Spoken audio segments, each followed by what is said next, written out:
dapat piliin ng malinis na paligiran. Pasensya na po, hindi na po maulit. Oh, ayan, itapon na po. Number 2!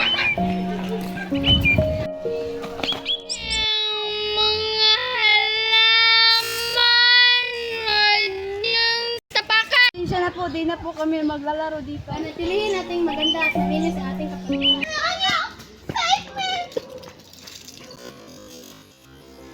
Tumingin sa aking mata,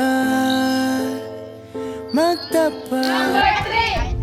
Ito na yung punong pina-order mo. Ano ba yan? Sino nagsabi niyo pwede niya bita ang mga punong kahoy? Sama yan! Alam niyo bang halos wala ng puno sa puno? Sana po, di na po mamaulit. Wasan, wasan, wasan,